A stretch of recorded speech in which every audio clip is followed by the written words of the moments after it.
Alrighty mates, here's a part 3 video. Now I'm actually up a bit closer to the water this time because, you know, I figured I'd provide a little bit of a change of scenery instead of being back in the sea grapes, or as I like to say it, the sea grapes. That's how they should be pronounced in my opinion. It sounds a little more fancy. So, on the subject from my part 2 video, there's also another point that we need to know about our oceans, is they are an excellent carbon sink. Now, when I say sink, I'm not just talking about, you know, a sink that has a faucet, but rather a sink as the fact that the oceans absorb at least 4 times more carbon dioxide than our own atmosphere does. So, with that being said,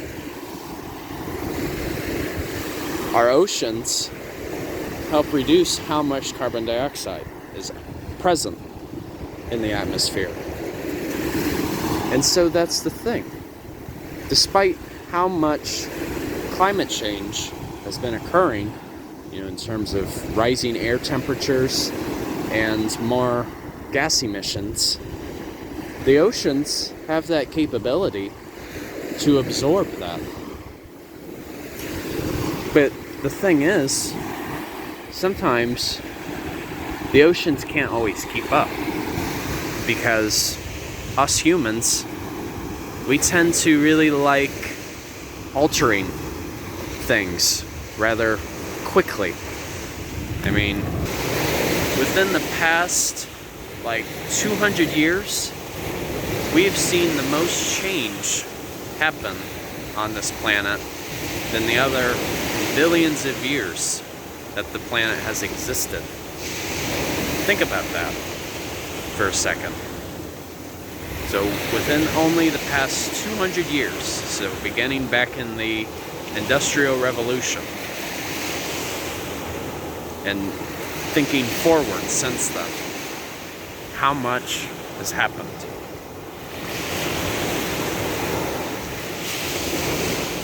So, on that subject of the carbon sinks, the oceans then produce up to 50% of our oxygen. So think about it this way. The first breath you take, hold it in, out. That oxygen that we just breathed in came from our trees. But then our second breath, hold it in, exhale. That second breath that we just did came from our oceans. So, 50%. That is half.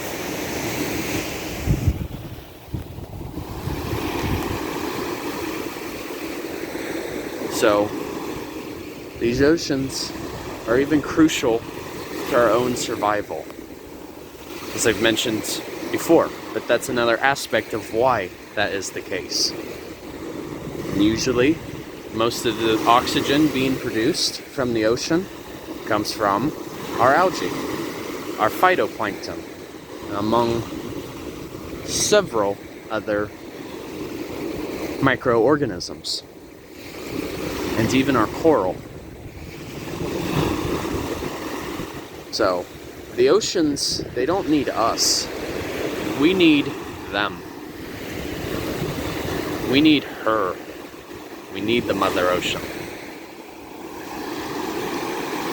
And on top of that, most of our transport, you know, of goods, up to 282 billion US dollars comes from transport of products coming from different parts of the world. Usually how that's done is from marine transportation.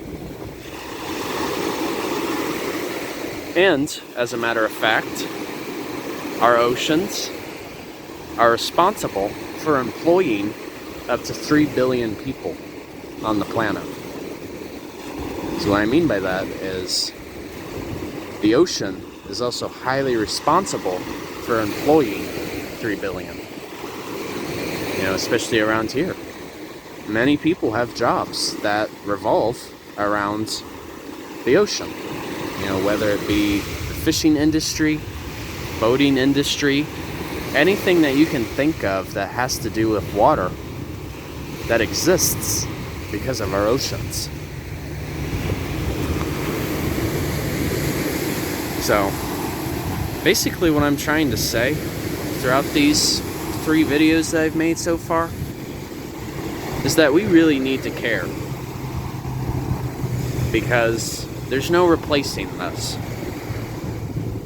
And saving the oceans, we save ourselves. And that's the thing too, mates, is you can't force someone to care, but you can spread a message. It's really up to the person.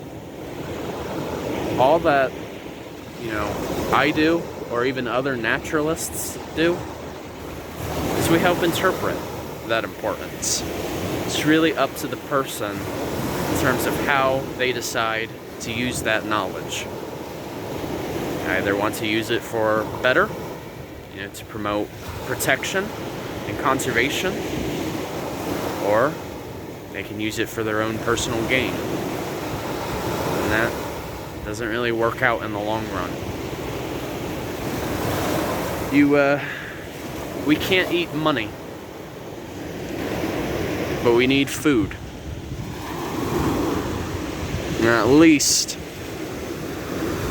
80% of our food comes from the ocean.